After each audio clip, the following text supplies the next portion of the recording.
जय श्री राधे। এখন আমি শ্রীমদ্ ভাগবতের চতুর্থ স্কন্ধের পঞ্চদশ অধ্যায় থেকে পাঠ করছি। পিতু মহারাজের আবির্ভাব ও অভিষেক। মহর্ষি মৈত্রেয় বললেন, হে বিদুর, তারপর ব্রাহ্মণ ও ঋষিরা পুনরায় রাজা বেনের মৃত শরীরের বাহুদ্বয় মন্থন করেছিলেন এবং তার ফলে তার বহু বাহু থেকে একজন পুরুষ এবং একজন স্ত্রী উৎপন্ন হয়েছিল। সেই ঋষিগণ বৈদিক জ্ঞানে পারঙ্গত ছিলেন। তারা যখন বেনের বাহু থেকে একজন পুরুষ এবং একজন স্ত্রীকে উৎপন্ন হতে দেখলেন, তখন তারা অত্যন্ত প্রসন্ন হয়েছিলেন, কারণ তারা বুঝতে পেরেছিলেন যে সেই মিথুন ভগবান শ্রী বিষ্ণুর অংশ সম্ভূত। মহান ঋষিগণ বললেন, এই পুরুষ ভগবান বিষ্ণুর ভুবন পালন অংশ এবং এই স্ত্রীটিও ভগবানের সনাতনী লক্ষ্মীর অংশ সম্ভূতা। এই দুজনের মধ্যে যিনি পুরুষ, তিনি সারা পৃথিবী জুড়ে তার যশ বিস্তার করবেন, আর তার নাম হবে পৃথু। প্রকৃতপক্ষে তিনি হবেন সমগ্র রাজাদের মধ্যে অগ্রণী, অত্যন্ত সুন্দরী এবং সমস্ত সদ্গুণে বিভূষিতা। এই রমণীটি ভূষণেরও ভূষণ স্বরূপা হবেন। তার নাম হবে অর্চি। ভবিষ্যতে তিনি পিতু মহারাজকে তার প্রতিরূপে বরণ করবেন। পিতু মহারাজ রূপে পরমেশ্বর ভগবান তার শক্তির এক অংশের দ্বারা বিশ্বের সমস্ত মানুষদের রক্ষা করার জন্য আবির্ভূত হয়েছেন। ভগবানের নিত্য সঙ্গিনী হয়েছেন লক্ষ্মী দেবী এবং তারই অংশে অর্চি রূপে পিতু মহারাজের রানী হওয়ার জন্য অবতীর্ণ হয়েছেন।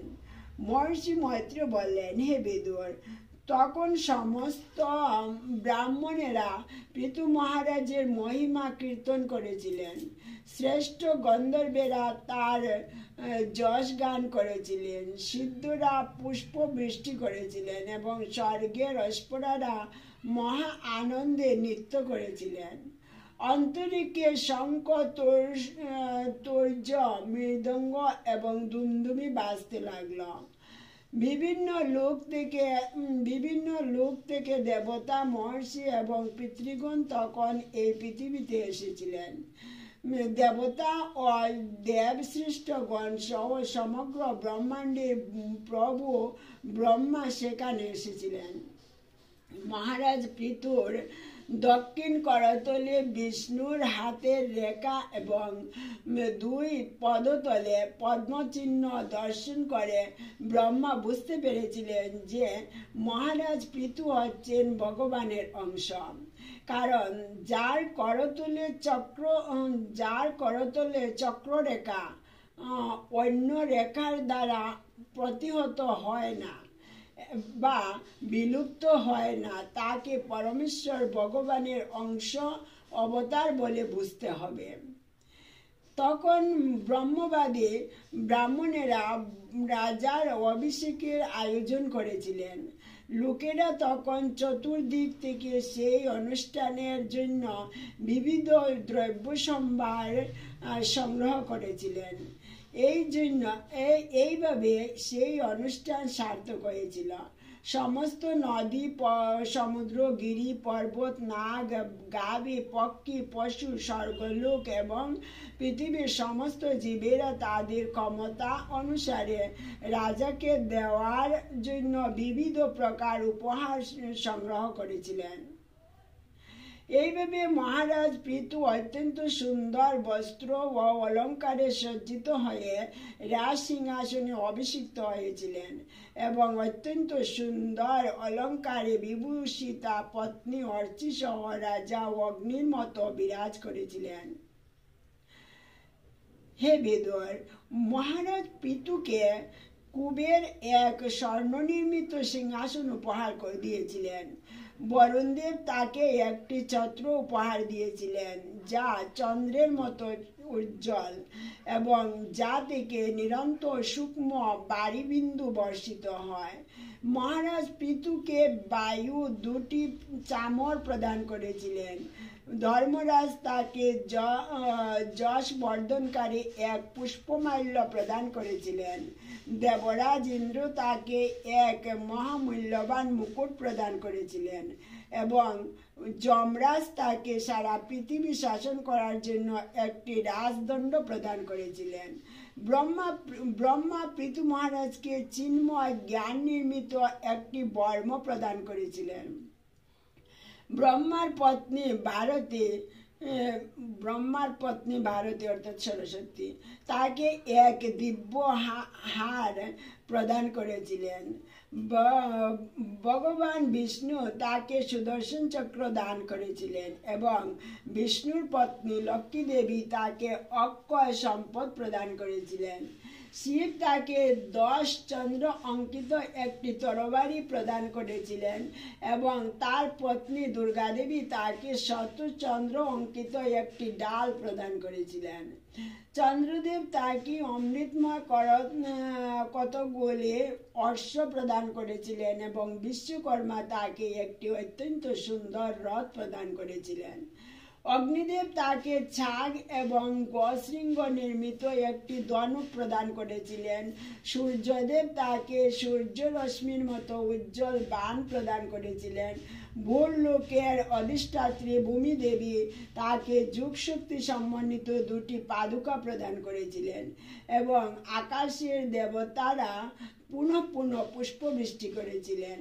আকাশ মার্গে বিচরণকারী গন্ধর্ব বিদ্যাধর আদি দেবতারা পিতু মহারাজকে নাট্য গীত বাদ্য এবং নিজের ইচ্ছা অনুসারে অন্তর্হিত হয়ে যাওয়ার কৌশল প্রদান করেছিলেন।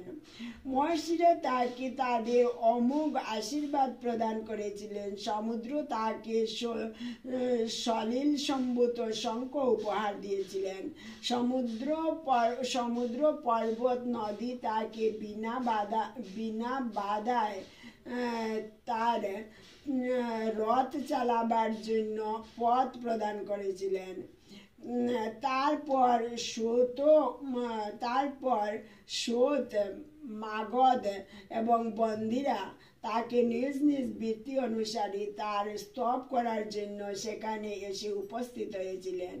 বেনের পুত্র পরম শক্তিশালী মহারাজ পিতু যখন তার সম্মুখে সেই সমস্ত ব্যক্তিদের দেখলেন তখন তিনি তাদের অভিনন্দন জানিয়ে মৃদু হেসে জলদ গম্ভীর স্বরে বলতে লাগলেন, হে সৌম্যসুত মাগধ এবং বন্দীগণ, তোমরা আমার যে সমস্ত গুণাবলীর কথা বর্ণনা করেছ তা এখনো অপ্রকাশিত। সুতরাং যে সমস্ত গুণে আমি গুণান্বিত নই সেই সমস্ত গুণের প্রশংসা কেন করছ?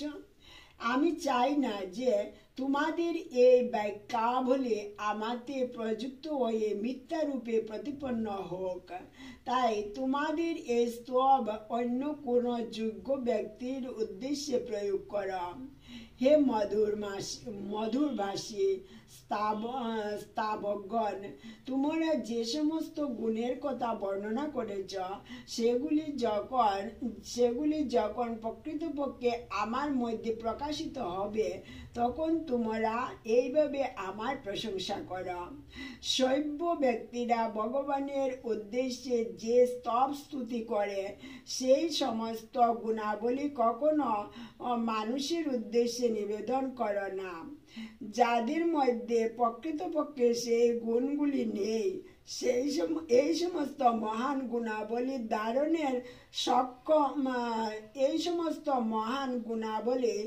ধারণের সক্ষম কোন বুদ্ধিমান ব্যক্তি আছে যে বাস্তবিক পক্ষে সেই গুণগুলির অধিকারী না হয়ে কিভাবে তার অনুগামীদের তার প্রশংসা করতে দিতে পারে?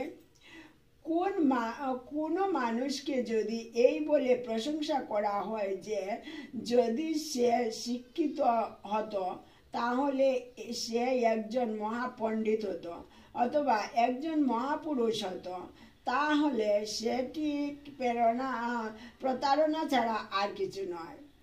যে মূর্খ ব্যক্তি এই প্রকার প্রশংসা গ্রহণে সম্মত হয় সে জানে না যে এই প্রকার প্রশংসা বাক্য প্রকৃতপক্ষে তার প্রতি অপমান সূচক। সম্মানিত এবং উদার হৃদয় ব্যক্তি যেমন তার নিন্দনীয় কার্যকলাপের কথা শুনতে চায় না, তেমনি অত্যন্ত বিখ্যাত এবং পরাক্রমশালী ব্যক্তি নিজের প্রশংসা শুনতে চায় না।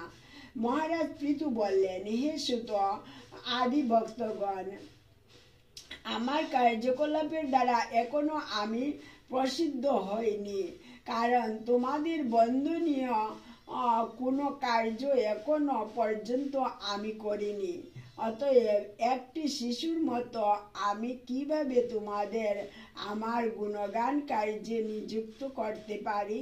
জয় শ্রী রাধে। হরে কৃষ্ণ কৃষ্ণ কৃষ্ণ হরে হরে, হরে রাম রাম রাম হরে হরে। ভুল ভ্রান্তি অপরাধ মাফ করবেন। জয় শ্রী রাধে।